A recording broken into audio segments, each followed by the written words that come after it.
ഈശോ മിശിഹായ്ക്ക് സ്തുതിയായിരിക്കട്ടെ. ഞാൻ മാണി പറമ്പിലച്ചൻ. മരിയൻ ധ്യാനം എപ്പിസോഡ് 134. ലുത്തിനിയയെക്കുറിച്ചുള്ള നമ്മുടെ ധ്യാനം 47. തിരുവചന ജപമാല അല്ലെങ്കിൽ വചനക്കൊന്ത അല്ലെങ്കിൽ സാധാരണ ജപമാലയില് ലുത്തിനിയായിലുള്ള മറിയത്തിന്റെ വാഴ്ത്തുമൊഴികളിൽ 44 ദീർഘദർശികളുടെ രാജ്ഞി, ക്വീൻ ഓഫ് പ്രോഫറ്റ്സ് എന്നാണ്. പ്രവാചകന്മാരുടെ രാജ്ഞി എന്നും തർജ്ജമയാകാം. നമ്മൾ പഴയ തർജ്ജമ ദീർഘദർശികളുടെ രാജ്ഞി എന്നാണ്. ചിലർ എന്നോട് ദൈവശാസ്ത്രപരമായ ചില ചോദ്യങ്ങളൊക്കെ ഉന്നയിച്ചിരുന്നു. അപ്പം അതിന് ഞാൻ മറുപടികൾ മുമ്പ് കൊടുത്തിട്ടുണ്ട്. ഇല്ലേ, ദൈവമാതാവെന്ന് പറയണോ, ക്രിസ്തുമാതാവെന്ന് പറയണോ, ഈശോടമ്മ എന്ന് പറയണോ, അങ്ങനെ ഒരുപാട് കാര്യങ്ങൾ. പിന്നെ ഈ പ്രാർത്ഥനയിൽ, ജപമാലയിൽ ചില പ്രാർത്ഥനകൾ ഓരോരുത്തരും അച്ഛന്മാരെല്ലാം കൂട്ടിച്ചേർത്തന്നെ വിളിച്ചിട്ട് ചിലയിടത്തൊക്കെ ഒരു അല്പം എന്താ പറയുക, ഒട്ടും ചേരാത്ത ചില വാചകങ്ങളൊക്കെ ഉണ്ട്. അപ്പൊ അത് ഞാൻ പറഞ്ഞായിരുന്നു. അതെല്ലാം തിരുത്തേണ്ടതുണ്ട്. അത് ബന്ധപ്പെട്ട മെത്രാന്മാരാണ് തിരുത്തേണ്ടത്. മാണിപ്പറമ്പിലച്ചൻ തിരുത്താൻ പറ്റില്ലല്ലോ. അങ്ങനെ ഓരോരുത്തരും തിരുത്തുന്ന ഒരു പ്രശ്നമാണ് ഈ ലിറ്ററേച്ചറിന്റെ പ്രശ്നം. അപ്പോൾ അതിനകത്ത് ആ പ്രശ്നങ്ങളെല്ലാം മെത്രാന്മാരുടെ മുമ്പിൽ കൊണ്ടുവരികയും അത് ചില വേർഡിംഗ് എല്ലാം മാറ്റേണ്ടതുണ്ട്. അതിനകത്തൊരു ചെറിയ പ്രശ്നമുണ്ട്. അതായത് ആരെയാണ് സ്തുതിക്കേണ്ടത്, ആരെയാണ് ആരാധിക്കേണ്ടത്, അങ്ങനത്തെയുള്ള അതിലൊക്കെ ഈ അച്ഛന്മാര് വേണ്ടത്ര ശ്രദ്ധയില്ലാതെ, അച്ഛന്മാരോ അല്ലെങ്കിൽ മറ്റുള്ളവരോ കൂട്ടിച്ചേർത്തിട്ടുള്ള ചില സംഗതികളൊക്കെ പ്രശ്നമുണ്ട്. അത് ബന്ധപ്പെട്ട മെത്രാന്മാരുടെ മുമ്പിൽ കൊണ്ടുവരികയും മെത്രാന്മാർ പഠിച്ച് തിരുത്തുകയും വേണം. അത് മാണിപ്പറമ്പിലച്ചൻ ചെയ്യാൻ പറ്റുന്ന കാര്യങ്ങളല്ല. അങ്ങനെ ഓരോരുത്തരും കയ്യിലെടുക്കാൻ പറ്റില്ലല്ലോ. എങ്കിലും അത് ചൂണ്ടിക്കാണിക്കാൻ പറ്റും. അതൊക്കെ ഞാൻ ഈ മറിയത്തെക്കുറിച്ച് തന്നെ എന്തുമാത്രം പ്രസംഗങ്ങൾ ഞാൻ പറഞ്ഞു കഴിഞ്ഞു. അപ്പൊ നിങ്ങൾ ഒരു പ്രസംഗം മാത്രം കേട്ടിട്ട് എല്ലാ പ്രസംഗത്തിലും എല്ലാ കാര്യം പറയാൻ പറ്റത്തില്ലല്ലോ. അപ്പൊ സ്ഥിരമായി കേട്ട് എന്റെ നിലപാടുകളെല്ലാം കൃത്യമായിട്ട് പറഞ്ഞിട്ടുണ്ട്. അത് കാണുക. ഞാൻ പറയാനുള്ള കാര്യങ്ങൾ ദൈവശാസ്ത്രപരമായിട്ടും ബിബ്ലിക്കായിട്ടും ഏതാണ് ശരിയെന്ന് ഞാൻ കൃത്യമായിട്ട് പറഞ്ഞിട്ടുണ്ട്. ദീർഘദർശികളുടെ രാജ്ഞി. പഴയ നിയമത്തില് തുടക്കകാലത്ത്, അതായത് ഷെമുവേൽ പ്രവാചകന്റെ കാലത്തൊക്കെ പ്രവാചകന്മാർ എന്ന വാക്കല്ല ഉപയോഗിച്ചിരുന്നത്. ദീർഘദർശികളാണ്. ദീർഘദർശികൾ, സീയർ എന്ന് പറയും, സീയർ. പിന്നീടാണ് ഈ പ്രവാചകത്വം എന്ന് പറയുന്നത്. പ്രവാചകത്വം എന്ന് പറയുന്നത് ശരിക്കും മോശയുടെ കാലയളവോട് കൂടിയാണ്. ആ പ്രവാചകത്വത്തിനെ കുറിച്ച് നിർവചനം തന്നെ ആ വാക്കുകൾ അല്ലേ, സംഖ്യയുടെ പുസ്തകം 11-ാമത്തെ അധ്യായത്തില് നിങ്ങളുടെ ഇടയിൽ ഒരു പ്രവാചകനുണ്ടെങ്കിൽ ഞാൻ സ്വപ്നങ്ങളിലൂടെയും ദർശനങ്ങളിലൂടെയും പിന്നെ കടങ്കഥകളിലൂടെയും അവർക്ക് സന്ദേശം നൽകും. എന്നാൽ എന്റെ ദാസനായ മോശയോട് അങ്ങനെയല്ല. അവൻ ദൈവത്തിന്റെ മുഖം കാണുന്നു. അവന് ഞാൻ കൊടുക്കുന്നത് സ്വപ്നങ്ങളും ദർശനങ്ങളും അല്ല, മറിച്ച് അവൻ മുഖത്തോട് മുഖം സംസാരിക്കുന്നു ഞാനുമായിട്ട്. എന്റെ മുഖം അവൻ കാണുന്നു. അപ്പൊ പ്രവാചകന് വേണ്ട ഗുണങ്ങൾ പറഞ്ഞിരിക്കുന്നതാണ്. 1, ദൈവവുമായിട്ട് മുഖത്തോട് മുഖം സംസാരിക്കുക. 2, ദൈവത്തിന്റെ സ്നേഹിതനായിരിക്കുക. 3, കുടുംബത്തിന്റെ മുഴുവൻ, അവന് ഞാൻ എന്റെ ഭവനത്തിന്റെ മുഴുവൻ ചുമതല ഏൽപ്പിച്ചിരിക്കുന്ന ദാസനാണ്. അവിടെ കുടുംബം എന്ന് പറഞ്ഞ ഇസ്രായേലാണ്. ദൈവജനത്തിന്റെ മുഴുവൻ ഉത്തരവാദിത്തം. അപ്പൊ പ്രവാചകത്വത്തിന് തന്നെ പുതിയൊരു നിർവചനം കൊടുക്കുകയാണ് മോശയുടെ കാലത്തോടു കൂടി. അതിനു മുമ്പ് അറിയപ്പെട്ടിരുന്നത് ദീർഘദർശികൾ എന്നാണ്. അല്ലേ, എന്റെ പശുവിനെ കാണാനില്ല എന്ന് പറഞ്ഞ് സാവൂള് ഷമുവേൽ പ്രവാചകന്റെ അടുത്ത് പോകുന്നുണ്ട്. അപ്പോ നമ്മൾ ഈ നമ്മുടെ നാട്ടിലുണ്ടല്ലോ ഇപ്പൊ കരിസ്മാറ്റിക് പ്രവചനപരം, അത് ദീർഘദർശികളുടെ ഒരു രീതി ആണ് പഴയ നിയമത്തില്. അപ്പൊ പഴയ നിയമത്തില് ദീർഘദർശികളുണ്ട്, പ്രവാചകന്മാരുണ്ട്. പുതിയ നിയമത്തിൽ പ്രവാചകന്മാരെന്ന് പറഞ്ഞ ഈ 2 അർത്ഥത്തിലും അല്ല. കാരണം പ്രവചനങ്ങളെല്ലാം നിറവേറി. അപ്പൊ പുതിയ നിയമം പൂർത്തീകരണത്തിന്റെ കാലയളവാണ്. ഇവിടെ പ്രവചിക്കാനൊന്നുമില്ല. പിന്നെന്താ പ്രവാചകന്മാരെന്ന് പറഞ്ഞാല് സഞ്ചരിച്ചുകൊണ്ട് സുവിശേഷം പ്രസംഗിക്കുകയും സഭ സ്ഥാപിക്കുകയും ചെയ്ത പൗലോസിനെ പോലുള്ള ആളുകളെയാണ് പ്രവാചകന്മാരെന്ന് പറയണേ. നമ്മൾ ബൈബിളില് ഇവിടെ നമ്മൾ കൊടുത്തിരിക്കുന്നത് ദീർഘദർശികളുടെ രാജ്ഞി എന്നാണ്. രാജ്ഞി എന്നതിനെ കുറിച്ച് ഞാൻ വളരെ വിശദമായിട്ട് ഞാൻ പറഞ്ഞു കഴിഞ്ഞു. അത് നിങ്ങൾ കാണുക. മറിയത്തെ രാജ്ഞി എന്ന് വിളിക്കാൻ ബിബ്ലിക്കൽ റൂട്ട്, ബൈബിളിലെ തെളിവുകൾ നമ്മൾ ചർച്ച ചെയ്യണേ. ബൈബിളിലെ ഇപ്പോഴും പെന്തക്കോസ്തുകാരും യഹോവ സാക്ഷികളും വന്നിട്ട് അച്ഛൻ ബൈബിൾ പ്രസംഗിക്കൂ, വചനം പ്രസംഗിക്കുന്നു പറയുന്നുണ്ട്. ഞാൻ പറഞ്ഞ ഏതാണ് ബൈബിളിൽ ഇല്ലാത്തെന്നൊരു ചൂണ്ടിക്കാണിക്കുകയോ? ഇല്ല. ക്രിസ്ത്യാനികളുടെ വാക്കുപോലും ബൈബിളിലുള്ളതാണ്. അപ്പൊ ഇത് ഈ യഹോവ സാക്ഷികളും പെന്തക്കോസ്തുകാരും ദൈവസഭക്കാരൊക്കെ ഒരു പ്രശ്നം, അവർക്ക് മറിയത്തെ കണ്ണിന് നേരെ കണ്ടുകൂടാ, കുർബാനയെ കണ്ണിന് നേരെ കണ്ടുകൂടാ. അതുകൊണ്ട് അവരെക്കുറിച്ച് ബൈബിൾ പറയുന്നതൊക്കെ അവര് തെറ്റാന്ന് വിചാരിക്കും. അത് അവരുടെ ഒരു ബേസിക് പ്രശ്നമാണ്. അവരെ നയിക്കുന്നത് പരിശുദ്ധാത്മാവല്ല എന്നർത്ഥം. എനിവേ, ഈ ദീർഘദർശികളുടെ രാജ്ഞി എന്ന് പറയുമ്പോൾ നമുക്ക് അതിൽ തന്നെ ഫോക്കസ് ചെയ്യാം. സിയേഴ്സ് എന്ന് പറയാം. ലൂക്കാസിന്റെ സുവിശേഷം ഞാൻ മുമ്പ് ഒരിക്കൽ അവതരിപ്പിച്ചിട്ടുണ്ട്, ഒന്നുകൂടി പറയാണ്. ഈ ലൂക്കാസ് 2 രചനകളാണ് പുതിയ നിയമത്തിൽ ചെയ്തിരിക്കുന്നത്. ഒന്ന് 3-ാമത്തെ സുവിശേഷം, മറ്റൊന്ന് അപ്പസ്തലന്മാരുടെ നടപടി. ഒന്നിന് പുറകെ മറ്റായിട്ട് കണ്ടിന്യൂറ്റ് ചെയ്യുന്ന തരത്തിലാണത് എഴുതപ്പെട്ടിരിക്കുന്നത്. അങ്ങനെ മൊത്തം പരിശോധിക്കുകയാണെങ്കിൽ സ്ലീഹന്മാർ നടപടിയും മൂന്നാമത്തെ സുവിശേഷം നോക്കിയാൽ ഈ രക്ഷാചരിത്രത്തെ മൂന്നായി തിരിച്ചിരിക്കുകയാണ്. പ്രവാചകന്മാരുടെ കാലയളവ്, യേശുവിന്റെ കാലയളവ്, പിന്നെ സഭയുടെ കാലയളവ്. ഈ ഒന്നാമത്തെ അധ്യായം, ലൂക്കാസിനെ സൂചിച്ചിട്ട് ഒന്നാമത്തെ അധ്യായം 5 മുതൽ 3:20 വരെ പ്രവാചകന്മാരുടെ കാലയളവാണ്, ദീർഘദർശിയുടെ കാലയളവ്. അവിടെ കാണുന്ന മിക്കവാറും എല്ലാ ആളുകളും പഴയ നിയമത്തിലെ ആളുകളാണ്. സക്കറിയാസ്, എലിസബത്ത്, ജോസഫ്, മറിയം പുതിയ നിയമത്തിലേക്കും പഴയ നിയമത്തിലേക്കും ഉള്ള ലിങ്ക്, സ്നാവിയോഹനാൻ പഴയ നിയമത്തിലെ അവസാനത്തെ പ്രവാചകനാണ്, ഷിമയോൻ, അന്ന, ഇവരൊക്കെ പഴയ നിയമത്തിലെ ആളുകളാണ്. അപ്പൊ ഈ ഒന്നാമത്തെ അധ്യായം 5 മുതൽ മൂന്നാമത്തെ അധ്യായം 20 വരെ പ്രവാചകന്മാരുടെ കാലയളവ് അല്ലെങ്കിൽ ദീർഘദർശിയുടെ കാലയളവാണ്. ആ കാലയളവിൽ 2 പേരെ നമുക്ക് ദേവാലയത്തിൽ കാണാം. ലൂക്കാസിന്റെ സുവിശേഷം 2:29-31. നീതിമാനും ദൈവഭക്തനും പരിശുദ്ധാത്മാവിൽ ജീവിച്ചിരുന്നതിനുമായ യെറൂസലമിലെ ശിമിയോൻ ഉണ്ണീശോയെ കൈകളിലെടുത്ത് ദൈവത്തെ സ്തുതിച്ചുകൊണ്ട് പറഞ്ഞു, നാഥ, അങ്ങയുടെ വാക്കനുസരിച്ച് അങ്ങ് ഇപ്പോൾ ഈ അടിയനെ സമാധാനത്തിൽ വിട്ടയക്കുന്നു. എന്തെന്നാൽ അങ്ങ് സകല ജനങ്ങളെയും മുമ്പിൽ ഒരുക്കിയിരിക്കുന്ന അങ്ങയുടെ രക്ഷ എന്റെ കണ്ണുകൾ കണ്ടു കഴിഞ്ഞു. പിന്നെ ഒരു ദീർഘദർശിയുടെ, പഴയ നിയമത്തിൽ ദീർഘദർശികളാണല്ലോ, ആ ദീർഘദർശിയുടെ അതേ ദർശനത്തോടെ മറിയത്തോട് പറഞ്ഞു, ഈ ശിശു അനേകരുടെ ഉയർച്ചയ്ക്കും കുറെ പേരുടെ തകർച്ചയ്ക്കുമായിട്ട് തർക്കത്തിന് അടയാളമായി, വിവാദ വിഷയമായി, മറുത്തു പറയുന്ന ഒരു അടയാളമായി സ്ഥാപിക്കപ്പെട്ടിരിക്കുന്നു. നിന്റെ ഹൃദയത്തിലൂടെ ഒരു വാൾ തുളച്ചു കയറും. അതൊരു ദീർഘദർശിയാണ്. ഈ ശിമയോൻ പറയാണ്. ശിമയോൻ ആ നേരത്തെ എന്താ പറഞ്ഞത്? പരിശുദ്ധാത്മാവിൽ ജീവിച്ചിരുന്ന ആ മനുഷ്യൻ പറയാണ്, അങ്ങ് ഇപ്പോൾ അടിയനെ സമാധാനത്തിൽ വിട്ടയക്കണമേ. സകല ജനങ്ങൾക്ക് മുമ്പിൽ ഒരുക്കിയിരിക്കുന്ന അങ്ങയുടെ രക്ഷ എന്റെ കണ്ണുകൾ കണ്ടു കഴിഞ്ഞു. ഏതാണ്ട് രക്ഷ? മറിയത്തിന്റെ കൈകളിലിരിക്കുന്ന ആ കുഞ്ഞ്, യൗസേപ്പ് പിതാവിന്റെ കയ്യിലിരിക്കുന്ന കുഞ്ഞ്, ആ കുഞ്ഞിനെ ഈ എടുത്തിട്ടാണ് ശിമയോൻ ഇങ്ങനെ പറയുന്നത്. ആ കുഞ്ഞാണ് രക്ഷ. ആ കുഞ്ഞിന്റെ അമ്മയാണ് മറിയം, രക്ഷകന്റെ അമ്മ.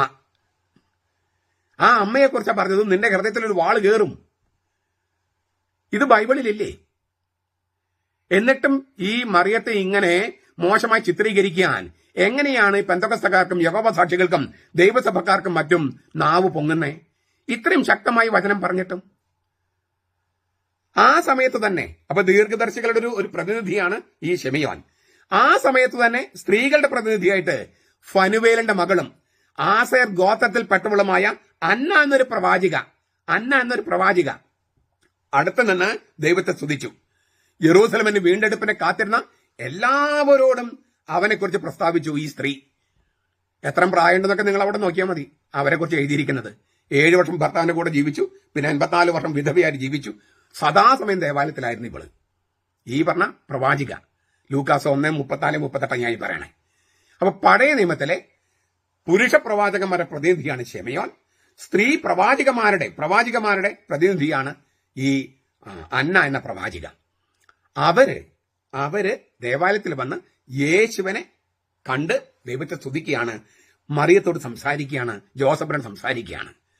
യേശു രാജാധിരാജനും കർത്താദി കർത്താവുമാണെന്ന് വെളിപാട് പുസ്തകം 19:16 എഴുതിയിട്ടുണ്ട്. അവൻ നമ്മെ രാജാക്കന്മാരും പുരോഹിതന്മാരുമാക്കിയെന്ന് വെളിപാട് പുസ്തകം 1-ാമത്തെ അധ്യായം 5-6 എഴുതിയിട്ടുണ്ട്. നമ്മളെ പുരോഹിതന്മാരും രാജാക്കന്മാരുമാക്കി. മറിയത്തിന്റെ മകനാണ് രാജാധിരാജൻ, കിങ് ഓഫ് കിങ്സ്, കർത്താദി കർത്താവ്, ദ റൂളർ ഓഫ് റൂളേഴ്സ്. അങ്ങനെയെങ്കിൽ ഈ രാജാധിരാജനായ ഈശോമിശിഹയുടെ അമ്മ രാജ്ഞിയല്ലേ? ദ ക്വീൻ മദർ, രാജമാത, അമ്മ മഹാറാണി. ഇതേക്കുറിച്ച് നമ്മൾ വളരെ വിശദമായി കണ്ടതാണ്. ഇപ്പൊ നമ്മൾ അതിലേക്ക് പോകുന്നില്ല. യേശു രാജാധിരാജനാണെങ്കിൽ ആ യേശുവിനെയാണ് ശിമയോൻ, ഇങ്ങനെ പ്രവാചകനായ ശിമയോൻ കൈകളെടുത്ത് ദൈവം ഒരുക്കിയ രക്ഷയാണെന്ന് പറഞ്ഞെങ്കിൽ, ഈ അന്ന എന്ന പ്രവാചക ഈ യേശുവിനെ പ്രതി ദൈവത്തെ സ്തുതിക്കുകയും എല്ലാവരും പറയും ചെയ്തെങ്കിൽ, ആ യേശുവിന്റെ അമ്മയായ, രാജാധിരാജൻ യേശുവിന്റെ അമ്മയായ മറിയം ദീർഘദർശികളുടെ രാജ്ഞി അല്ലേ? ആണ്. തിരുവചനമാണ് പറയണേ. അപ്പോൾ പിന്നെ അവള് രാജ്ഞിയായിട്ടാണ് സ്വർഗത്തിൽ പ്രത്യക്ഷപ്പെടുന്നത്. വെളിപാട് ദിവസം 12:1 12 നക്ഷത്രങ്ങൾ കൊണ്ട് കിരീടം വെച്ചിട്ടാണ് മറിയം വരുന്നത്. അവളെ രാജ്ഞിയായിട്ട് തന്നെയാണ് കർത്താവ് വെളിപ്പെടുത്തിയിരിക്കുന്നത്. ഇത് തിരുവചനമല്ലേ? പിന്നെ എന്തിനാണ് മറിയത്തെ ഇങ്ങനെ വിളിക്കാൻ പാടില്ല എന്ന് പറയണേ? അതെനിക്ക് അതിന്റെ യുക്തി മനസ്സിലാക്കുന്നില്ല. ചുരുക്കത്തില് ഞാനിങ്ങനെ പറയുന്നതിന് കാരണം, ഈ മറിയത്തെ ആക്ഷേപിച്ച് കത്തോലിക്ക സഭയിൽ നിന്ന് ഒരുപാട് പേര് ഇപ്പോഴും കൊണ്ടുപോകുന്നുണ്ട്. അതിന് തടയിടേണ്ടതും മറിയത്തെ സംരക്ഷിക്കേണ്ടതും മറിയത്തിന്റെ മക്കൾ എന്ന നിലയിൽ നമ്മുടെ കടമയാണ്. കൊന്ത ചൊല്ലിയത് കൊണ്ട് മാത്രം ആ കടമ തീരില്ല. ഒക്ടോബർ മാസം ജപമാല മാസമായി ആചരിച്ചുകൊണ്ട് തീരില്ല. നമ്മുടെ അമ്മയെ അവമാനിക്കുന്നവരെ, അവരുടെ അസത്യത്തെ വലിച്ചു കീറി പുറത്തു കൊണ്ടുവന്ന് അവർ ചെയ്യുന്നത് അസത്യമാണെന്നും അത് തെറ്റാണെന്നും തിരുവചനത്തിന് എതിരാണെന്നും നമ്മൾ പ്രഖ്യാപിക്കേണ്ടതുണ്ട്. അതിനുള്ള ട്രെയിനിങ് കത്തോലിക്കർക്ക് വേണം. അങ്ങനെ ട്രെയിനിങ് ഇല്ലാത്തത് കൊണ്ടാണ് മറ്റുള്ളവർ എന്തെങ്കിലും പറയുമ്പോൾ നമ്മൾ വീണു പോകുന്നത്. ഇത് ആഴമേറിയ വചനത്തിന്റെ കാലയളവാണ്, വെറും ഭക്തിയുടെ മാത്രം കാലയളവല്ല. ഭക്തി വേണം, സ്നേഹം വേണം. ഭക്തിയിലൂടെയാണ് സ്നേഹം പ്രകടിപ്പിക്കുക. പക്ഷെ അത് മാത്രം പോരാ. വിശ്വാസവും സ്നേഹവും പ്രകടിപ്പിക്കാൻ ഒരു ഘട്ടം കൂടിയുണ്ട്. എന്താണ്? ആഴമേറിയ വചനത്തിന്റെ ഘട്ടം. അതാണ് ഇപ്പോൾ. ആ ആഴമേറിയ വചനം പഠിച്ച് ആ വചനത്തിൽ നിന്ന് തെറ്റിപ്പോയിട്ടുള്ളവരെ തിരിച്ചു കൊണ്ടുവന്ന് അമ്മയുടെ മുമ്പിൽ അവരെ കാഴ്ചവെക്കണം. അപ്പോഴാണ് ശരിക്കും സ്നേഹമാകുക. അതുണ്ടാകാൻ നമുക്ക് കഴിയട്ടെ. നമ്മുടെ കർത്താവ് ഈശോ മിശിഹായുടെ കൃപയും പിതാവായ ദൈവത്തിന്റെ സ്നേഹവും പരിശുദ്ധാത്മാവിന്റെ സഹവാസവും നാം എല്ലാവരോടും കൂടി ഉണ്ടായിരിക്കട്ടെ, ഇപ്പോഴും എപ്പോഴും എന്നേക്കും. ആമേൻ. ഈശോ മിശിഹായ്ക്ക് സ്തുതിയായിരിക്കട്ടെ. ഞാൻ മാണിപ്പറമ്പിലച്ചൻ. വത്തിക്കാനിൽ നിസ്കാരമുറി. അച്ചോ, ഇതൊക്കെ അറിഞ്ഞിരുന്നിട്ടും എന്തുകൊണ്ടാണ് വത്തിക്കാനിൽ മുസ്ലിംസിന് ഒരു നിസ്കാരമുറി മാർപ്പാപ്പ അനുവദിച്ചത്? മാർപ്പാപ്പ നിസ്കാരമുറി അനുവദിച്ചെങ്കിൽ ഇവിടെ കേരളത്തില് സ്കൂളുകളിൽ നിസ്കാരമുറി അനുവദിച്ചാൽ എന്താ കുഴപ്പം? ഇതാണ് പലരും ചോദിക്കുന്ന ചോദ്യം. ഇതുപോലുള്ള വാദഗതികൾ നാം പലതും കേട്ടിട്ടുണ്ട്. മാർപ്പാപ്പ അർപ്പിക്കുന്നത് ജനാഭിമുഖ കുർബാനയാണ്, ഞങ്ങൾക്കും അത് വേണം. മാർപ്പാപ്പയ്ക്ക് വെളുത്ത ലോഹയാണ്, ഞങ്ങൾക്കും വെളുത്ത ലോഹ വേണം എന്ന് ഇന്ത്യക്ക് പുറത്തുള്ള വൈദികർക്കും ആവശ്യപ്പെടാം. ഇന്ത്യയിൽ മാത്രമാണ് വൈദികര് വെളുത്ത ലോഹ ധരിക്കുന്നത്. ഇന്ത്യക്ക് പുറത്ത് എല്ലാവിടെയും വൈദികർക്ക് കറുത്ത ലോഹയാണ്, മാർപ്പാപ്പയ്ക്ക് മാത്രമാണ് വെളുത്ത ലോഹ. അപ്പം മാർപ്പാപ്പയ്ക്ക് വെളുത്ത ലോഹയായതുകൊണ്ട് ഞങ്ങൾക്കും വേണം എന്ന് യൂറോപ്പിലെ വൈദികർക്കും മെത്രന്മാർക്കൊക്കെ വേണമെങ്കിൽ പറയാം. മാർപ്പാപ്പയ്ക്ക് സ്വന്തമായ രാജ്യമുണ്ട്, ഞങ്ങൾക്കും വേണം സ്വന്തം രാജ്യം. മാർപ്പാപ്പയ്ക്ക് ഒരു കുതിരയുണ്ട്, ഞങ്ങൾക്കും വേണം കുതിര. മാർപ്പാപ്പയ്ക്ക് പട്ടാളം പോലീസും ഉണ്ട്, ഞങ്ങൾക്കും വേണം പോലീസ്. ഇങ്ങനെ വാദിക്കുന്നതിന് അതിന്റെ പൊള്ളത്തരം ഞാൻ വിശദമാക്കേണ്ട കാര്യമില്ല. യൂറോപ്പിലെ വിമാനത്താവളങ്ങളിൽ കടക്കാനായിട്ട് സുരക്ഷാ പരിശോധനയില്ല. നമുക്ക് ഇന്ത്യയിൽ നിന്ന് വേണമെന്ന് പറഞ്ഞ് ശരിയാകുമോ? ഒരൊറ്റ വിമാനത്താവളം ബാക്കിയുണ്ടാവില്ല. അപ്പോൾ ഇത് മറ്റൊരു സ്ഥലത്ത് നടന്ന കാര്യം അപ്പാടെ നമ്മുടെ രാജ്യത്ത് വേണം, നമ്മുടെ സ്കൂളിൽ വേണം. ആ പറയുന്നതിനകത്തൊന്നും വലിയ കഥയില്ല. നമുക്കിനി ഈ വത്തിക്കാനിലെ നിസ്കാരമുറിയിലേക്ക് പോകാം. വത്തിക്കാനിലെ അപ്പസ്തോലിക ഗ്രന്ഥാലയം എന്ന് പറഞ്ഞ സ്ഥലമുണ്ട്, അപ്പസ്തോലിക് ലൈബ്രറി. അവിടെ സന്ദർശിക്കുന്ന മുസ്ലിം പണ്ഡിതന്മാർക്ക് നിസ്കരിക്കാനായിട്ട് ഒരു മുറി അനുവദിക്കാമോ എന്ന് മുസ്ലിം പണ്ഡിതന്മാർ ചോദിച്ചു. അപ്പോൾ അങ്ങനെ ഒരു കാർപ്പറ്റ് അടക്കമുള്ള ഒരു മുറി പ്രാർത്ഥിക്കാനായിട്ട് മുസ്ലിം പണ്ഡിതന്മാർക്ക് പ്രാർത്ഥിക്കാനായിട്ട് അനുവദിച്ചു കൊടുത്തു. ഇറ്റാലിയൻ ന്യൂസ് പേപ്പർ ലാ റിപ്പബ്ലിക്ക എന്ന പത്രത്തിന് അനുവദിച്ച അഭിമുഖത്തില് ലൈബ്രറിയുടെ വൈസ് പ്രസിഡന്റായ ഫാദർ ജിയാക്കോമോ കർദിനാളി ഇത് സ്ഥിരീകരിച്ചിട്ടുണ്ട്. നിസ്കരിക്കാനായി കാർപ്പറ്റുള്ള ഒരു മുറി അനുവദിക്കാമോ എന്ന് മുസ്ലിം പണ്ഡിതന്മാർ ചോദിച്ചു. ഈ വത്തിക്കാനിലെ അപ്പസ്തോലിക ഗ്രന്ഥാലയത്തിൽ അത് അനുവദിച്ചിട്ടുണ്ട്. ഈ ഗ്രന്ഥാലയം എന്ന് പറയുന്നത് വളരെ പ്രധാനപ്പെട്ട സംഗതിയാണ്. കത്തോലിക്ക സഭയുടെ ധിഷണാ കേന്ദ്രം, ബൗദ്ധിക കേന്ദ്രം എന്നറിയപ്പെടുന്ന ഈ പുസ്തകാലയം ഇപ്പോൾ കാണുന്ന രൂപത്തിൽ അത് 1451 സ്ഥാപിതമായത്. 1-ാം നൂറ്റാണ്ട് മുതൽ നമ്മൾ കയ്യെഴുത്ത് പ്രതികളും മറ്റതൊക്കെ നമ്മൾ സൂക്ഷിച്ചിരുന്നു പല സ്ഥലത്തായിട്ട്. ലാറ്ററൻ ബസിലിക്കയിൽ സൂക്ഷിച്ചിരുന്നു, വത്തിക്കാനിൽ സൂക്ഷിച്ചിരുന്നു, പല സ്ഥലത്തായിട്ടാണ് സൂക്ഷിച്ചിരുന്നത്. ഇപ്പൊ നമ്മൾ കാണുന്ന തരത്തിലുള്ള ഗ്രന്ഥാലയം അല്ലെങ്കിൽ പുസ്തകാലയം അത് രൂപപ്പെട്ടത് 1451 നിക്കോളസ് അഞ്ചാമൻ മാർപ്പാപ്പയുടെ കാലത്താണ്. ലോകത്തിലെ ഏറ്റവും പുരാതനമായ പല കയ്യെഴുത്ത് പ്രതികളും വളരെ വിലപ്പെട്ട രേഖകളൊക്കെ സൂക്ഷിച്ചിരിക്കുന്ന സ്ഥലമാണ് ഈ ഗ്രന്ഥാലയം. ക്രിസ്തുമതത്തിൻ്റെത് മാത്രമല്ല, ലോക മതങ്ങളുടെ തന്നെ ധാരാളം കയ്യെഴുത്ത് പ്രതികൾ, ജപ്പാനിലെ പൂർവ്വ ഗോത്രമതങ്ങളുടെ ചില കയ്യെഴുത്ത് പ്രതികളൊക്കെ വത്തിക്കാനിൽ ഇരിപ്പുണ്ട്. ചുരുങ്ങിയത് 80,000 കയ്യെഴുത്ത് പ്രതികളെങ്കിലും വത്തിക്കാനിലുണ്ട്. അതിൽ പുരാതനമായ ഖുറാന്റെ കോപ്പിയുണ്ട്. ഒരുപക്ഷെ മുസ്ലിംസിന്റെ കയ്യിലില്ലാത്ത അതിനേക്കാളും പുരാതനമായ ഖുറാന്റെ കോപ്പി വത്തിക്കാൻ ലൈബ്രറിയിലുണ്ട്. അവിശ്വസനീയമായ വിധത്തിൽ പുരാതനമായത്. 1,00,000-ലധികം ശിലാലിഖിതങ്ങൾ അവിടെയുണ്ട്. ഏബ്രഹാം ലിങ്കന്റെ കത്ത്, ഇംഗ്ലണ്ടിലെ രാജാക്കന്മാരുടെ രാജ്ഞിമാരുടെ കത്തുകൾ, ഹെൻറി എട്ടാമന് ഇല്ലേ പുള്ളിയെ സഭയിൽ നിന്ന് പുറത്താക്കുമായി ബന്ധപ്പെട്ട രേഖകൾ, മാർട്ടിൻ ലൂതർ സഭയിൽ നിന്ന് പുറത്താക്കുമായി ബന്ധപ്പെട്ട രേഖകൾ, ഇങ്ങനെ എന്താ പറയുക, ലോകത്തിലെ ഏറ്റവും പ്രധാനപ്പെട്ട 4 മ്യൂസിയങ്ങളിൽ, മ്യൂസിയം പറഞ്ഞാൽ വത്തിക്കൻ മ്യൂസിയം, ലൂവറെ മ്യൂസിയം, ഇപ്പൊ ഈ കളവ് നടന്ന ഫ്രാൻസിലെ ബ്രിട്ടീഷ് മ്യൂസിയം, പിന്നെ ഇസ്രായേലിലെ ഹീബ്രു മ്യൂസിയം, ലൈബ്രറികൾ പറഞ്ഞാലും ബ്രിട്ടീഷ് ലൈബ്രറി എന്ന് പറയുന്ന പോലെ അല്ലെങ്കിൽ അതിനേക്കാളൊക്കെ വളരെ വിലപ്പെട്ട ഒരു സംഗതിയാണ് വത്തിക്കാൻ ലൈബ്രറി. ഈ അലമാരകളുടെ സ്പേസ്, അലമാരകളും കൂട്ടിയിരുന്ന കാര്യമല്ല പറഞ്ഞത്, അതിൽ പുസ്തകങ്ങൾ വെച്ചിരിക്കുന്നതും ഈ രേഖകൾ സൂക്ഷിക്കുന്ന സ്പേസ് അത് മാത്രം വളർന്നാൽ 85 കിലോമീറ്ററിലധികം വരും. 85 കിലോമീറ്റർ ഈ അലമാരികളുടെ സ്പേസിൽ പുസ്തകങ്ങൾ വെച്ചിരിക്കുന്ന തട്ടുകളടക്കം അത് മൊത്തം കണക്കുകൂട്ടിയാൽ 85 കിലോമീറ്റർ, അങ്കമാലിയിൽ നിന്ന് കോട്ടയം വരെയുള്ള കിലോമീറ്റർ ഏകദേശം. കാറ്റലോഗ് തന്നെ, ഈ ലൈബ്രറിയുടെ കാറ്റലോഗ് തന്നെ 35,000 വോള്യങ്ങളാണ് കാറ്റലോഗ്. ഇപ്പം അത് ആർട്ടിഫിഷ്യൽ ഇന്റലിജൻസ് ഉപയോഗിച്ചും ഡിജിറ്റലൈസേഷൻ പരിപാടികളൊക്കെ നടക്കുന്നുണ്ട്. വത്തിക്കാനിലെ ഗ്രന്ഥാലയം കൂടാതെ രേഖാലയമുണ്ട്, ആർക്കൈവ്സ്. രണ്ടും തമ്മിൽ വേർതിരിച്ചിട്ടുണ്ട്. 17ാം നൂറ്റാണ്ട് മുതലാണ് ഈ വേർതിരിവ്. 19ാം നൂറ്റാണ്ട് മുതൽ അവിടേക്കും പ്രവേശനം അനുവദിക്കുന്നുണ്ട്. എങ്കിലും നിരവധി കടമ്പകൾ കടന്നേ നമുക്ക് അവിടേക്ക് എത്താൻ പറ്റുള്ളൂ. ചില വ്യവസ്ഥകളുണ്ട്, ഇവിടേക്ക് ആർക്കും എല്ലാവർക്കും കടക്കാൻ പറ്റില്ല. ഒന്ന്, അവര് വിദഗ്ധരും പണ്ഡിതരുമാണെന്ന രേഖകൾ വേണം, അത് തെളിയിക്കാനുള്ള രേഖകൾ വേണം. ഈ വായനക്കാരുടെ പാസ് എടുക്കുമ്പോൾ അതെല്ലാം കൊടുക്കണം. ഏത് മേഖലയിലാണ് ഗവേഷണം നടത്തുന്നതെന്ന് തെളിയിക്കുന്ന രേഖ വേണം. ഈ രേഖാലയത്തിൽ കടക്കണമെങ്കിൽ 75 വയസ്സ് പൂർത്തിയായിരിക്കണം. ഈ രേഖാലയത്തിൽ കടക്കണമെങ്കിൽ അതെല്ലാം വായിക്കാനായിട്ടുള്ള അറിവുണ്ടെന്ന് മുൻകൂട്ടി അവർക്ക് അറിഞ്ഞാലേ അങ്ങോട്ട് കടത്തുള്ളൂ. വിനോദസഞ്ചാരികൾ കടക്കാൻ അനുവാദമില്ല. പിന്നെ തിരിച്ചറിയൽ രേഖ തന്നെ പോലീസിന്റെ ഓഫീസിൽ കാണിക്കണം, അവിടെ വെക്കണം. ഓരോ പോയിന്റിലും സ്വിസ് ഗാർഡിന്റെ പരിശോധനയുണ്ട്. ഒരുപാട് രഹസ്യങ്ങളുണ്ട്, അല്ലെ, സീക്രട്ട് ഉണ്ടെന്നാണ് വത്തിക്കാൻ എന്ന് പറയുക. ആ സീക്രട്ട് എന്ന് പറയുന്നത് നമ്മൾ വിചാരിക്കുന്ന പോലെ പുറത്ത് അറിയിക്കാൻ പറ്റാത്ത സീക്രട്ട് അങ്ങനത്തെ അല്ല. വ്യക്തിപരമായ രേഖകളെയാണ് ഉദ്ദേശിക്കുന്നത്, വ്യക്തികളെ സംബന്ധിക്കുന്ന. ഇപ്പൊ ഗാലിലോയുടെ വിചാരണയുമായി ബന്ധപ്പെട്ട രേഖകൾ, ഇല്ലേ, ഗാലിലോയെ വിചാരണ ചെയ്ത അതിന്റെ രേഖകൾ അവിടെയുണ്ട്.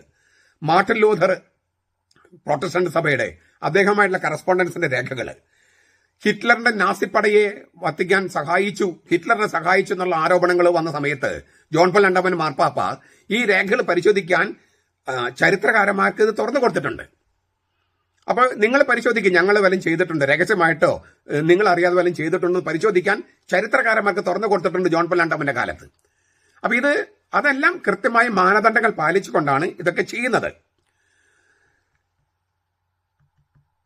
ഈ 2012 മുതലാണ് ഇത് ഡിജിറ്റലൈസേഷൻ തുടങ്ങിയത്. ഈ രേഖകളൊക്കെ 41,000 ദശലക്ഷം പേജുകൾ ഇതുവരെ ഡിജിറ്റലൈസ് ചെയ്തിട്ടുണ്ട്, കമ്പ്യൂട്ടറിൽ കയറ്റിയിട്ടുണ്ട്. 41,000 ദശലക്ഷം. ചിന്തിച്ചു നോക്കിയാൽ. അതും ഇതുവരെ ലൈബ്രറി 25% ആയിട്ടുള്ളൂ 2012 തുടങ്ങിയിട്ട്. അതേസമയം ഓരോ മാസവും 100-ലധികം സുരക്ഷാ ഭീഷണി നേരിടുന്നുണ്ട് ഈ ലൈബ്രറി. 100-ലധികം സുരക്ഷാ ഭീഷണി, കളവ്, ഹാക്കിങ്, സൈബർ അറ്റാക്ക്, അങ്ങനെ പല പ്രശ്നങ്ങളുണ്ടാകാം. നശിപ്പിക്കലുണ്ടാകാം, കളവുണ്ടാകാം, പലതും വരാം. ഈ ഒരു സ്ഥലവും പ്രശ്നങ്ങളിൽ നിന്ന് തീർത്തും മുക്തമല്ല ഈ ലോകത്ത്, ഒരു സ്ഥലവുമല്ല. അപ്പൊ ഇത് ഇങ്ങനെയൊക്കെ മുസ്ലിം പണ്ഡിതന്മാർക്കൊക്കെ തുറന്നു കൊടുത്താൽ അത് നശിപ്പിക്കപ്പെടുകയില്ലേ, അവിടെ പ്രശ്നങ്ങൾ ഉണ്ടാകില്ലേ, തീവ്രവാദ പ്രവർത്തനം ഉണ്ടായാലോ, ഇങ്ങനെയുള്ള ചോദ്യങ്ങളൊക്കെ നമ്മുടെ മനസ്സിലുണ്ട്. അത് അവിടെയും എല്ലാവരുടെ മനസ്സിലുണ്ട്. എന്ന് വിചാരിച്ചിട്ട് നമുക്ക് ചില കാര്യങ്ങൾ ചെയ്യാതിരിക്കാൻ കഴിയില്ല എന്ന് മാർപ്പാപ്പയും വത്തിക്കാനും വിചാരിക്കുന്നുണ്ട്. മതാന്തര സംവാദങ്ങൾ നടക്കുന്നു, മാനുഷിക സാഹോദര്യത്തെക്കുറിച്ച് പ്രോത്സാഹിപ്പിക്കുന്ന കാര്യങ്ങൾ നടക്കണം.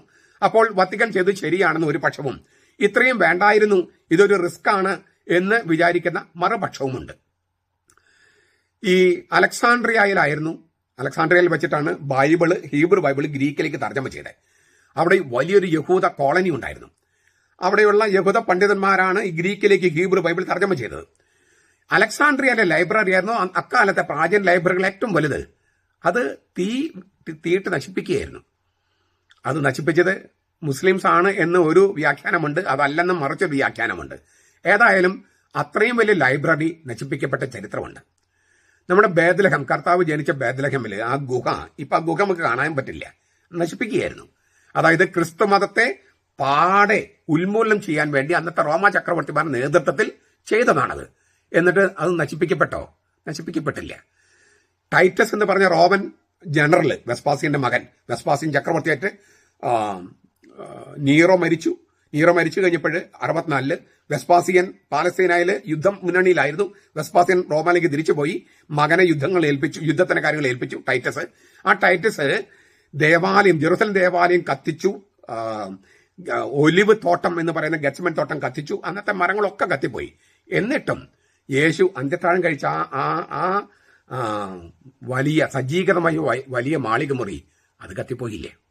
അതിപ്പോഴും ഉണ്ട് അവിടെ. അപ്പൊ ഞാൻ പറഞ്ഞു വരുന്നത്, ഇങ്ങനെയുള്ള ഒരുപാട്, പിന്നെ നമ്മുടെ നാട്ടിലേക്ക് വരികയാണെങ്കിൽ ഈ അതായത് സീറോ മലബാർ സഭ, സുറിയാനി കത്തോലിക്കര്, അവര് നെസ്റ്റോറിയൻസ് ആണ്. അതായത് ലത്തീനിൽ നിന്ന് വ്യത്യസ്തമായതെല്ലാം നെസ്റ്റോറിയൻ എന്ന് പറഞ്ഞ് പരത്തിയിട്ട് കത്തോലിക്കരാക്കാൻ വേണ്ടി എന്ന മട്ടില് ഉദയംപേര് സൂനോദോസ് വിളിച്ചിട്ട് എന്തെല്ലാം രേഖകൾ നശിപ്പിക്കപ്പെട്ടു, എന്തെല്ലാം കാര്യങ്ങൾ നശിപ്പിച്ചു. എന്നിട്ട് നമ്മൾ നശിച്ചില്ലാണ്ടായില്ല. അപ്പൊ അതുകൊണ്ട് നമ്മൾ അങ്ങനെ വല്ലാതെ ബേജാറാവേണ്ട കാര്യമില്ല എന്ന് ഞാൻ വിചാരിക്കുന്നു. നമ്മൾ മാനുഷികമായ എല്ലാ പ്രിക്കോഷൻസും നമ്മൾ എടുക്കുന്നുണ്ട്. അതേസമയം ഒരു റിസ്ക് ഫാക്ടർ എല്ലാവിടെയും ഉണ്ട്. അതിപ്പോ ഈ മെക്കയിലും മദീനയിലും ഒക്കെ ഈ ബോംബ് വന്ന് വീഴാതിരിക്കാനുള്ള പ്രൊട്ടക്ഷനൊക്കെ ഇല്ലേ? അവിടെയും ഇല്ലേ? അപ്പൊ എല്ലാവിടെയും ഉണ്ട് അത്. അപ്പൊ നമ്മള് അമിതമായ ഒരു ഉത്കണ്ഠ ആവശ്യമില്ല. എങ്കിലും ഈ പറഞ്ഞ പേടിയൊക്കെ എല്ലാവർക്കും ഉണ്ട് താനും. ഇനി ഇതിന്റെ കാര്യം പറയുന്നതിന് മുമ്പ് എനിക്ക് ഒരു കാര്യം കൂടി പറയാനുണ്ട്. ഇപ്പൊ നമ്മുടെ നാട്ടിൽ ചോദിക്കുന്നത്, മാർപ്പാപ്പയോട് അനുവദിച്ചെങ്കിൽ നമുക്ക് ഇവിടെയും വേണ്ടെന്ന് ചോദിക്കുന്ന ചോദ്യത്തിന് അപ്പൊ ഒരാൾ പറഞ്ഞതാണ്, കന്യകാമറിയം തട്ടമിട്ടല്ലേ ഇരിക്കുന്നത്, പിന്നെ ഹിജാബ്, അതായത് ഈ ശിരോവസ്ത്രം നിഷേധിക്കുന്ന എന്തിനാണ്? കന്യാസ്ത്രീകമാർക്കും ഉണ്ടേ ശിരോവസ്ത്രം ഇല്ലേ? കന്യകാമറിയത്തിനില്ലേ? കഥ അറിയാതെ ആട്ടം കാണുന്നതെന്നാണ് എനിക്ക് കൊടുക്കാനുള്ള മറുപടി.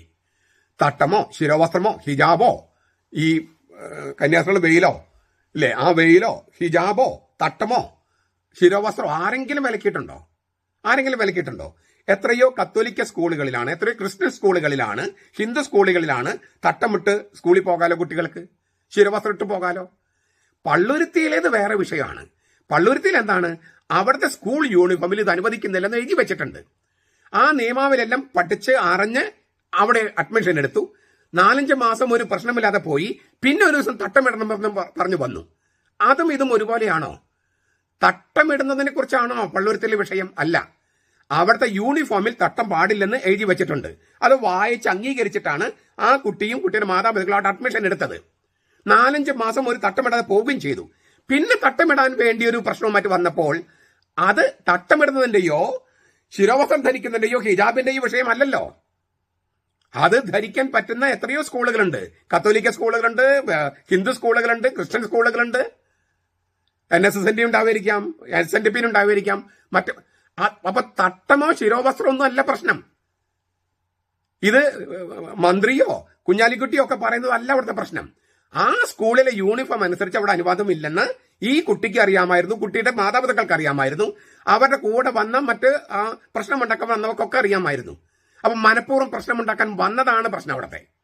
അല്ല തട്ടമിടുന്ന പ്രശ്നമോ ഹിജാബ് ഇടുന്ന പ്രശ്നമോ അല്ല. അപ്പോൾ പരിശുദ്ധ കന്യകാമറിയം തട്ടമിട്ടല്ലേ ഇരിക്കുന്നതെന്ന ചോദ്യം ഇവിടെ പ്രസക്തമല്ല. ഈ സ്കൂളിൽ തന്നെ ചില ഫോട്ടോസ് ഞാൻ കണ്ടപ്പോൾ അതിനകത്ത് ബുർക്കയിട്ട ടീച്ചർമാരെ കണ്ടു, തട്ടമിട്ട ടീച്ചർമാരെ കണ്ടു, ഈ ശിരോവസ്ത്രം ധരിച്ച കന്യാസ്ത്രീമാരെ കണ്ടു. അതൊന്നുമല്ലേ വിഷയം.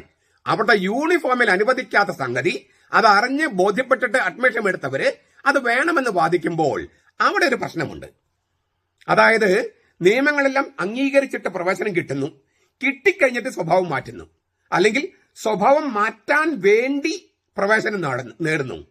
അതെല്ലാം ക്രൂരമായ അജണ്ടയുടെ ഭാഗമാണ്. അത് സംഭവിച്ചതാണ് നമ്മൾ എതിർക്കാൻ കാരണം. എത്രയോ കത്തോലിക്ക സ്കൂളുകളിലും ക്രിസ്ത്യൻ സ്കൂളുകളിലും അറബി പഠിപ്പിക്കുന്നു. ഇസ്ലാം മതം ഉണ്ടാകുന്നതിന് എത്രയോ വർഷങ്ങൾക്ക് മുമ്പുള്ള ലാംഗ്വേജ് ആണ് ഈ അറബി. ഇപ്പോഴും അറബി നാട്ടിലെ ക്രിസ്ത്യാനികള് ദൈവത്തെ അള്ളാഹു എന്നാ വിളിക്കണേ. അള്ളാഹു ദൈവത്തിന്റെ പേരല്ല. അറബിയിൽ ദൈവം എന്ന വാക്കില്ലേ, ദൈവം എന്ന വാക്കിന് അറബിയിലെ വാക്കാണ് അള്ളാഹ്.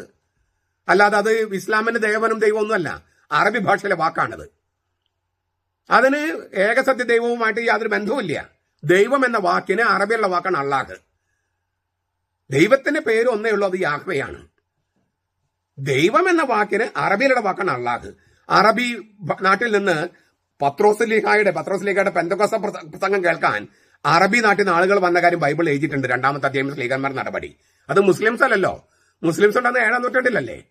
ഇതും അതിന് 700 കൊല്ലങ്ങൾക്ക് മുമ്പ് അറബികള് പെന്തക്കോസ്ത പ്രസംഗം കേൾക്കാൻ വേണ്ടി പോയിട്ടുണ്ട്. സ്ലീഹന്മാർ നടപടി വായിച്ചു നോക്കിയാൽ ഞാൻ അതേക്കുറിച്ച് 2 ആഴ്ച മുമ്പ് ക്ലാസ് നൽകിയിട്ടുണ്ട്.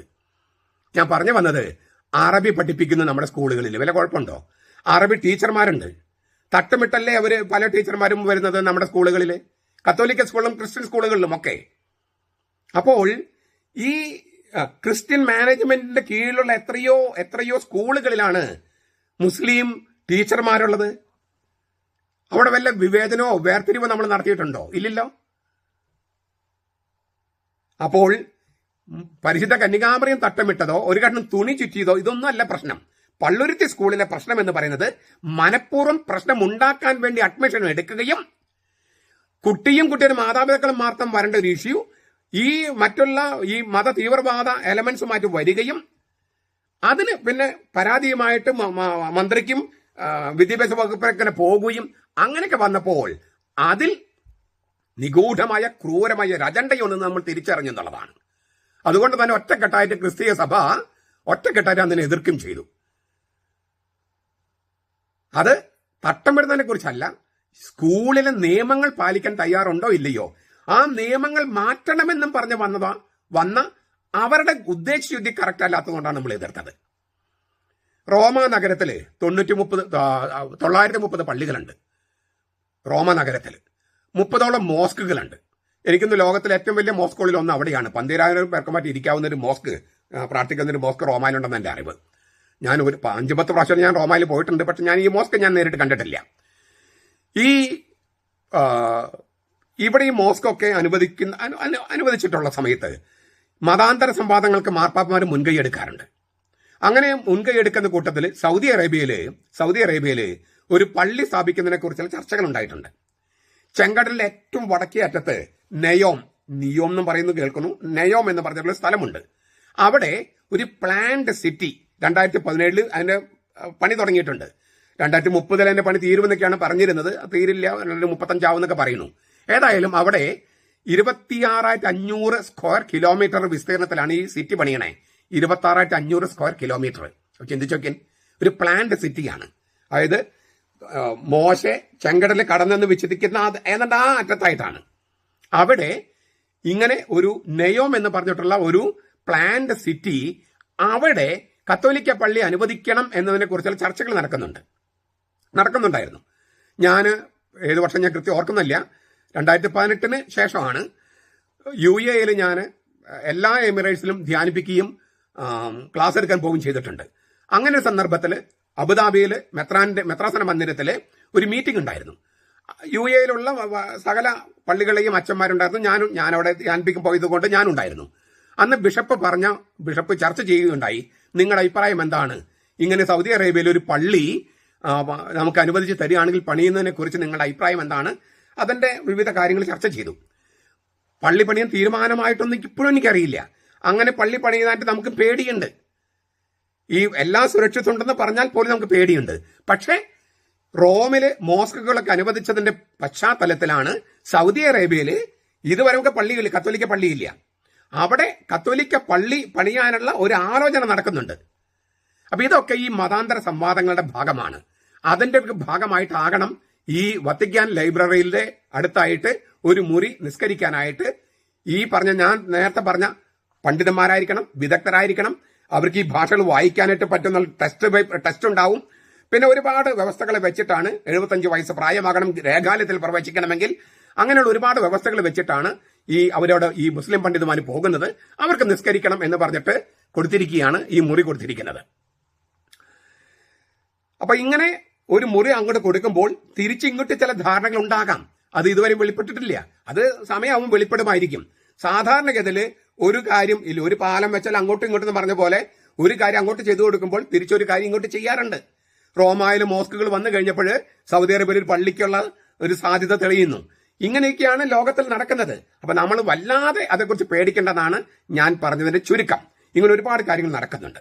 പോട്ടെ, ഇനി നമ്മുടെ നാട്ടിലേക്ക് വരിക. വത്തിക്കാനില് നിസ്കാര മുറിയെങ്കിൽ ഇവിടെ എന്ന് ചോദിച്ചല്ലോ. ഈ നമ്മുടെ നാട്ടിൽ ഒന്നാമത്തെ എല്ലാ നാട്ടിലെ കാര്യങ്ങളും ഒരുപോലെ കണക്കാക്കരുത്. ഓരോ നാടിന്റെയും സാഹചര്യങ്ങളും കണക്കാക്കണം. വത്തിക്കാനിലും മാർപ്പാപ്പയും ചെയ്യുന്ന എല്ലാ കാര്യവും നമുക്ക് കേരളത്തിൽ ചെയ്യാൻ പറ്റില്ല. അപ്പൊ അത് ഓരോ നാടിന്റെയും സാഹചര്യം അനുസരിച്ച് മാർപ്പാപ്പ ചെയ്തുകൊണ്ട് ഞങ്ങൾക്ക് വേണമെന്ന് വാദിക്കുന്നത് അത് തെറ്റായ ബോധമില്ലാത്ത ഒരു ആർഗ്യുമെന്റ് ആണ്. ഇനി നമ്മുടെ നാട്ടിൽ ഒരു നിസ്കാരം ഒരു അനുവദിക്കണോ അനുവദിക്കണ്ടയോ ഇങ്ങനെ ചോദ്യം വന്നാൽ വത്തിക്കാന്റെ കാര്യമൊക്കെ വിട്, അത് ആ സാഹചര്യമല്ലല്ലോ കേരളത്തില്. നമുക്ക് എന്ത് തീരുമാനിക്കാൻ പറ്റും? ഞാൻ എൻ്റെ ഒരു നിർദ്ദേശം പറയാണ്. ഞാൻ ഔദ്യോഗിക സ്ഥാനത്ത് ഇരിക്കുന്ന ഒരാളല്ല, പക്ഷേ ഞാനൊരു നിർദ്ദേശം പറയാണ്. മുസ്ലിം സഹോദരങ്ങൾക്ക് ഒരു നിസ്കാരമുറി നമ്മുടെ സ്കൂളുകളിലോ കോളേജിലോ അനുവദിക്കണമെങ്കിൽ തിരിച്ചൊരു കാര്യം അവരും കൂടി ചെയ്യണം. മുസ്ലിം സഹോദരന്മാർ നടത്തുന്ന സ്കൂളുകളിലും കോളേജുകളിലും സ്ഥാപനങ്ങളിലും ഒരു ചാപ്പല്, ഒരു കപ്പേള നമുക്ക് കത്തോലിക്കർക്ക് അനുവദിക്കണം. അപ്പോ അവരൊരു ചാപ്പല് നമുക്ക് അനുവദിക്കുമെങ്കിൽ നമുക്കൊരു നിസ്കാരമുറി അവർക്ക് അനുവദിച്ചു കൊടുക്കാം. ഇപ്പൊ യൂറോപ്പിലെ എല്ലാ എയർപോർട്ടിലും പള്ളിയുണ്ട്. ഞാൻ ഇവിടുന്ന് പോകുമ്പോഴൊക്കെ എയർപോർട്ടിൽ കുർബാന അർപ്പിച്ചിട്ടാണ് പോകുന്നത്. അത് നമുക്ക് ബുക്ക് ചെയ്യാം. അവിടെ ഒരു അച്ഛനുണ്ട്, അച്ഛൻ നമുക്ക് തുറന്നു വരും. എല്ലാ സൗകര്യങ്ങളും അവിടെയുണ്ട് ഒരു കുർബാന അർപ്പിക്കാൻ. നമ്മുടെ കേരളത്തിലെ ഇന്ത്യയിലെ എയർപോർട്ടുകളിൽ നിസ്കാരമുറിയുണ്ട്. ചാപ്പലും വേണമെങ്കിൽ കിട്ടും. അത് നമ്മൾ ചോദിക്കണം. അതിന് അതിന്റെ സാമ്പത്തിക രീതികൾ എനിക്കറിയില്ല. ഏതായാലും യൂറോപ്പിലെ എല്ലാ എയർപോർട്ടുകളിലും കത്തോലിക്ക പള്ളിയുണ്ട്. അവിടെ ഒരു അച്ഛനുണ്ട്. മിലിറ്ററിയിൽ സേവനം ചെയ്യാനായിട്ട് ചാപ്ലന്മാരുണ്ട്. അപ്പൊ ഇതൊക്കെ നടക്കുന്ന കാര്യമാണ്. അപ്പൊ മുസ്ലിം സ്ഥാപനങ്ങളില്, സ്കൂളുകളില് ഒരു ചാപ്പല് നമുക്ക് അനുവദിക്കുക. അങ്ങനെയാണെങ്കിൽ നിസ്കാരമുറി അനുവദിക്കാമെന്ന് അങ്ങനെയാണല്ലോ ഒരു പാലം വെച്ചാൽ അങ്ങോട്ടും ഇങ്ങോട്ടും. എന്നിട്ട് നമ്മുടെ കത്തോലിക്ക കുട്ടികള്, മുസ്ലിംസിന് നിസ്കാരം 5 പ്രാവശ്യമല്ലേ ഉള്ളൂ ദിവസത്തില്. ക്രിസ്ത്യാനികൾക്ക്, പ്രത്യേകിച്ച് സുറിയാനി ക്രിസ്ത്യാനികൾക്ക് 7 പ്രാവശ്യമാണ്. യാമപ്രാർത്ഥനകൾ 7 എണ്ണമാണ്. അതിൽ സ്കൂൾ സമയത്ത് വരണ 2 എണ്ണമെങ്കിലും ഉണ്ട്. 12 മണിക്കും 3 മണിക്കും ഇടയ്ക്ക് ചൊല്ലുന്ന എന്താന എന്ന് പറഞ്ഞിട്ടുള്ള ഒരു യാമപ്രാർത്ഥനയുണ്ട്. 12 മണിക്കും 3 മണിക്കും ഇടയ്ക്കാണ്. അപ്പോ സ്കൂളിലെ സമയത്ത്, ചെറിയ സമയത്ത് കിട്ടില്ലേ, കുട്ടികൾക്ക് അത് പരിശീലിപ്പിക്കണം. കത്തോലിക്ക കുട്ടികളെയും ക്രിസ്ത്യാനി കുട്ടികളെയും ഈ എന്താന എന്ന് പറയുന്ന ഉച്ചയ്ക്ക് 12 മണിക്ക് 3 മണിക്ക് ഇടയ്ക്ക് ചൊല്ലുന്ന യാമപ്രാർത്ഥന ചൊല്ലാൻ പരിശീലനം കൊടുക്കുക. അവർ ഈ ചാപ്പലിൽ പോയി ചൊല്ലട്ടെ. അല്ലെങ്കിൽ 3 മണിക്ക് 6 മണിക്ക് ഇടയ്ക്ക് ചൊല്ലാനുള്ളതാണ് ദ് ബസ്ഷ ഷായിൻ എന്ന് പറയുന്ന യാമപ്രാർത്ഥന. ദ് ബസ്ഷ ഷായിൻ അത് 3 മണിക്ക് 6 മണിക്കുള്ളതാണ്, ഉച്ച കഴിഞ്ഞ്. അത് ചൊല്ലാനായിട്ട് ക്രിസ്ത്യൻ കുട്ടികളെയും കത്തോലിക്ക കുട്ടികളെയൊക്കെ പരിശീലിപ്പിക്കുക. അവർ ഈ മുസ്ലിം സ്ഥാപനത്തിലുള്ള ചാപ്പലിൽ പോയി ചൊല്ലട്ടെ. അല്ലെങ്കിൽ ചുരുങ്ങിയ പക്ഷം 12 മണിക്ക് പള്ളിയിൽ മണി അടിക്കുമ്പോൾ കർത്താവിന്റെ മാലാഖ എന്ന ത്രിസന്ധ്യാ ജപം ഉണ്ടല്ലോ, അതിൽ കർത്താവിന്റെ മാലാഖ ചൊല്ലട്ടെ ഈ പള്ളിയിൽ പോയിട്ട്. അപ്പൊ നമുക്കൊരു ചാപ്പൽ അനുവദിക്കട്ടെ. തീർന്നില്ല. ആദ്യ വെള്ളിയാഴ്ച നമുക്ക് പ്രധാനപ്പെട്ട ദിവസമായിട്ട് നമ്മൾ കണക്കാക്കണേ.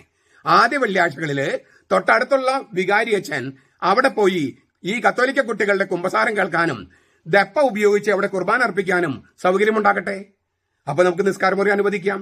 അതൊരു മര്യാദയല്ലേ? അങ്ങോട്ടൊന്ന് കൊടുക്കുമ്പോൾ ഇങ്ങോട്ടും വേണം. അത് പ്രയോഗത്തിലാക്കുക, സൂക്ഷ്മമായി നിരീക്ഷിക്കുക. ഇത്രയും ചെയ്താൽ ആ പ്രശ്നം തീരുമെന്ന് ഞാൻ വിചാരിക്കുന്നത്. സൂക്ഷ്മമായി നിരീക്ഷണം വേണം. ഒരിക്കൽ അനുവദിച്ചു കൊടുത്താൽ വിട്ട് കളഞ്ഞേക്കരുത്. പിന്നെ വാസ്തവത്തിൽ എന്താണ് ഇപ്പൊ നമ്മുടെ പേടി? ക്രിസ്ത്യാനികൾക്ക് ഒരു പേടി, അല്ലെങ്കിൽ കത്തോലിക്കർക്ക് എന്താ പേടി? എനിക്ക് ഒരുപാട് മുസ്ലിം സുഹൃത്തുക്കളുണ്ട്, ഇപ്പോഴും ഉണ്ട്. എന്നാൽ ഈ ഞാൻ നാട്ടിലുള്ള സമയത്തുണ്ടായിരുന്ന അന്നത്തെ ഒരു മുസ്ലിം സമുദായമല്ല ഇപ്പോൾ നാട്ടിലുള്ളത്. 1990 മുതൽ ഇന്ത്യയിലെ മുസ്ലിം സമുദായത്തിന്റെ സ്വഭാവം മാറിയിരിക്കുന്നു. അതിന് ചരിത്രപരമായ കാരണങ്ങളൊക്കെ നിങ്ങൾക്കറിയാം. ഞാൻ വിശദാംശങ്ങൾ പറയേണ്ട കാര്യമില്ല. രാഷ്ട്രീയമായിട്ട് മതത്തെ കൂട്ടിക്കെട്ടി ഒരു പൊളിറ്റിക്കൽ ഇസ്ലാമിന്റെ സകല സ്വഭാവങ്ങളും കാണിക്കുകയും തീവ്രവാദികൾക്ക് ജയ് വിളിക്കുകയും ചെയ്യുന്ന ഒരവസ്ഥയാണ് ഇപ്പോൾ ഇസ്ലാം സമുദായത്തിനുള്ളത്. അതിന് രാഷ്ട്രീയ പാർട്ടികളുടെ ഒത്താശ, അവര് വോട്ട് ബാങ്കായിട്ട് നിൽക്കുന്നത് കൊണ്ട് അവരുടെ ഈ രാഷ്ട്രീയ പാർട്ടികൾ മുഴുവൻ ഒത്താശ ചെയ്യുന്നു.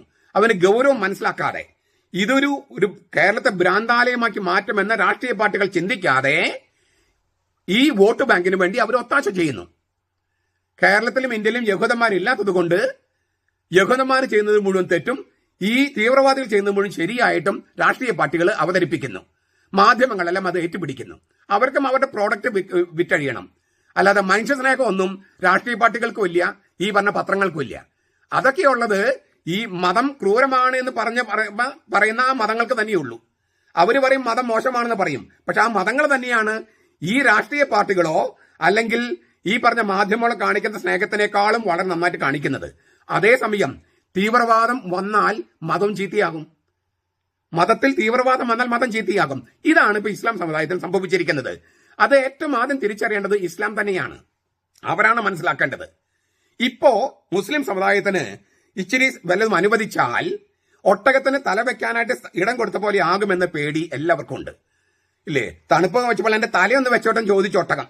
പിന്നെ കുറച്ച് കഴിഞ്ഞപ്പോൾ ശരീരം മുഴുവനായി ഈ മുതലാളി, സ്ഥലം കൊടുത്ത മുതലാളിയെ ഒട്ടകം പുറത്താക്കുകയും ചെയ്തു. ഇങ്ങനൊരു അവസ്ഥ ഉണ്ടാകും എന്ന് ഒരു പേടിയാണ്. ഈ ബേത്ലഹേമില് യഹൂദന്മാര് ഭരിക്കുന്ന സമയത്ത് 80% ക്രിസ്ത്യാനികളുണ്ടായിരുന്നു. ഇപ്പൊ അത് 20%. ലെബനൻ എന്ന് പറഞ്ഞ സ്ഥലത്ത് 1980 വരെ അതൊരു കത്തോലിക്ക രാജ്യമായിരുന്നു. ഇപ്പൊ അത് അവിടെ കത്തോലിക്കര് മൈനോറിറ്റിയാണ്. ഏതാനും വർഷങ്ങൾ കൊണ്ടാണ്. അപ്പൊ ഈ ഇസ്ലാം സമുദായത്തിന് എന്തെങ്കിലും ചെയ്തു കൊടുത്താൽ അവരൊന്ന് മൊത്തത്തിൽ വിഴുങ്ങുന്ന ഒരു പ്രവണത, മറ്റുള്ളവരെ ബഹുമാനിക്കാത്ത ഒരു പ്രവണത, അത് ഉള്ളത് കൊണ്ടാണ് എല്ലാവർക്കും പേടി. ഇത് മുസ്ലിം സഹോദരന്മാർ തിരിച്ചറിയണം. കാരണം പേടിപ്പിക്കുന്ന ഒരു പ്രസ്ഥാനത്തിന് എത്ര നാളെ നിൽക്കാൻ പറ്റും? ഇപ്പൊ തന്നെ കത്തോലിക്കരുടെ പേടി മാറിയില്ലേ? മുൻപ് ഭയങ്കര പേടിയായിരുന്നു കത്തോലിക്കർക്കും ക്രിസ്ത്യാനികൾക്കൊക്കെ. ഇപ്പൊ പേടി മാറി, മരിക്കാൻ തയ്യാറായി കഴിഞ്ഞു. അതുകൊണ്ട് പേടിപ്പിക്കുന്ന ഒരു പ്രസ്ഥാനത്തിന് നിലനിൽക്കാൻ കഴിയില്ല.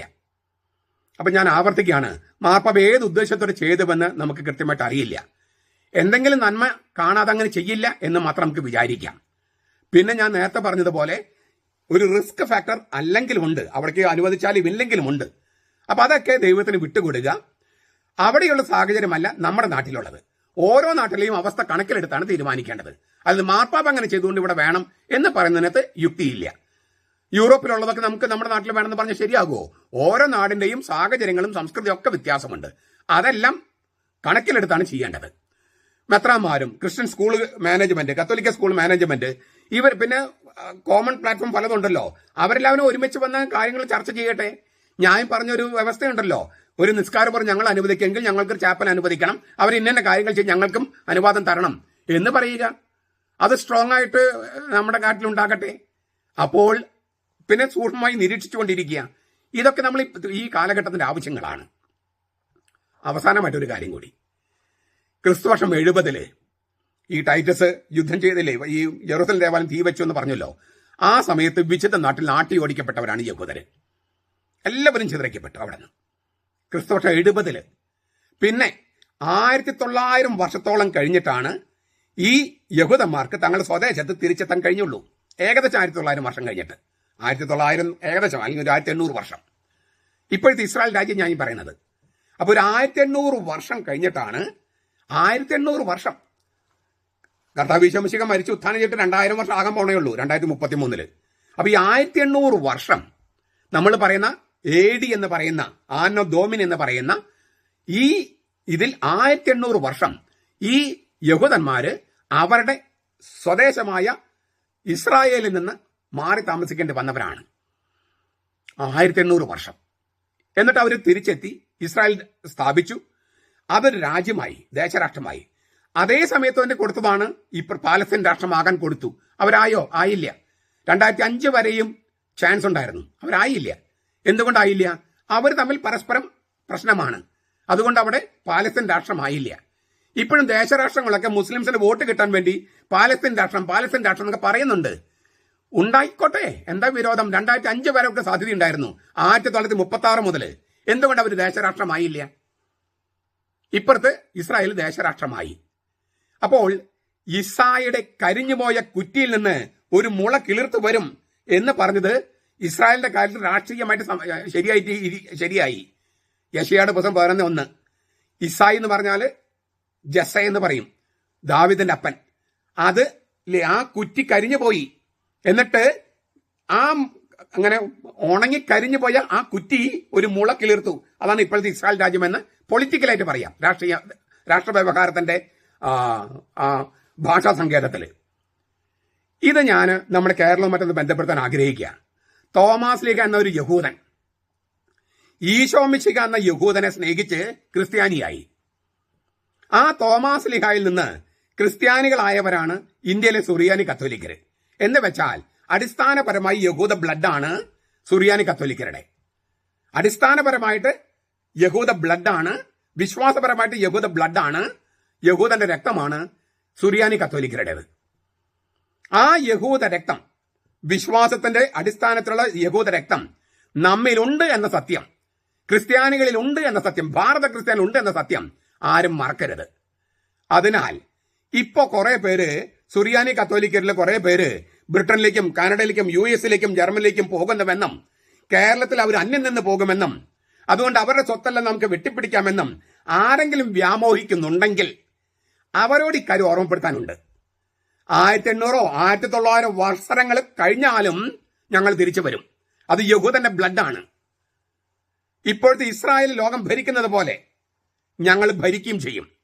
അത് യുദ്ധവും അക്രമവും മൂലമല്ല, ബുദ്ധിയും അന്നത്തെ സാങ്കേതിക വിദ്യയും ഉപയോഗിച്ച് ഇപ്പൊ ഇസ്രായേൽ ചെയ്യുന്നതും അത് തന്നെയാണ്. അതിനാൽ അടിസ്ഥാനപരമായി സുറിയാനി കത്തോലിക്കര് യഹൂദ ഉത്ഭവമുള്ളവരാണ്. യഹൂദനായ ഈശോ മിശിഹായും യഹൂദനായ തോമസ് ലീഹായും അവരിൽ നിന്നാണ് സുറിയാനി കത്തോലിക്കര് വിശ്വാസം സ്വീകരിച്ചത്. ആ യഹൂദന്റെ ബ്ലഡ് ഞങ്ങളിലുണ്ട്. അതാരും മറക്കാതിരിക്കുക. ഞങ്ങള് ഉറങ്ങിക്കിടക്കുന്ന സിംഹമാണ്. ഉണർത്തരുത്. ഉണർത്തിയാൽ ഞങ്ങൾ അക്രമത്തിലേക്ക് പോകുന്നവരല്ല, യുദ്ധത്തിലേക്ക് പോകുന്നവരല്ല. പക്ഷേ ഉണർത്തിയാൽ അക്രമവും യുദ്ധവും ഇല്ലാതെ തന്നെ ദൈവത്തിന്റെ ശക്തിയാൽ തീർത്തും ഇല്ലായ്മയിൽ നിന്ന് പോലും പൊട്ടിമുളയ്ക്കുന്ന ഒരു ബ്ലഡാണത്. ആരും പേടിപ്പിക്കാൻ വേണ്ടി ഞാൻ പറയുന്നതല്ല, സത്യം പറയുന്നതാണ്. അതിനാൽ ഈശോ മിശിഹായ ഈ പൗലോസ് ലീഹായോട് ഉത്തമനായ കർത്താവ് പറഞ്ഞ വാക്കുകൾ തന്നെ പറയുന്നത്, ഈ ഇരുമ്പാണിൽ തൊഴിക്കുന്നത് നല്ലതല്ല. അങ്ങനെ തൊഴിച്ചിട്ടുള്ളവരെല്ലാം അനുഭവിച്ചു പോയിരിക്കുന്നത്. ശപിക്കൊന്നുമില്ലത്, ഇത് ചരിത്ര സത്യം പറയുന്നതാണ്. അതിനാൽ നമ്മൾ വല്ലാതെ പേടിക്കേണ്ട കാര്യമില്ല. നമ്മളെ പേടിപ്പിക്കാൻ നോക്കുന്നവരോട് പറയേണ്ട വചനവുമാണ് ഞാൻ ഈ പറഞ്ഞത്. പിന്നെ പ്രായോഗികമായിട്ട് കാര്യങ്ങൾ തീരുമാനിക്കേണ്ടത് ബന്ധപ്പെട്ട അധികാരികളാണ്. അവർക്കുള്ള എന്റെ മുമ്പിൽ വന്ന ഒരു ആശയമാണ് ഞാൻ നിങ്ങളുടെ മുമ്പിൽ അവതരിപ്പിച്ചത്. നിങ്ങളുടെ മുമ്പിൽ ഞാനിപ്പോ ഈ വീഡിയോയിലൂടെ അവതരിപ്പിച്ചത്. അത് ശരിയെന്ന് തോന്നുന്നെങ്കിൽ ബന്ധപ്പെട്ട അധികാരികൾ ചർച്ച ചെയ്യട്ടെ. ആ പ്രശ്നം പരിഹരിക്കപ്പെടുകയില്ലേ? പ്രശ്നം പരിഹരിക്കപ്പെടും എന്ന് തന്നെ ഞാൻ വിചാരിക്കുന്നു. നമ്മുടെ കർത്താവ് ഈശോ മിശിഹായുടെ കൃപയും പിതാവായ ദൈവത്തിന്റെ സ്നേഹവും പരിശുദ്ധാത്മാവിന്റെ സഹവാസവും നാം എല്ലാവരോടും കൂടി ഉണ്ടായിരിക്കട്ടെ, ഇപ്പോഴും എപ്പോഴും എന്നേക്കും.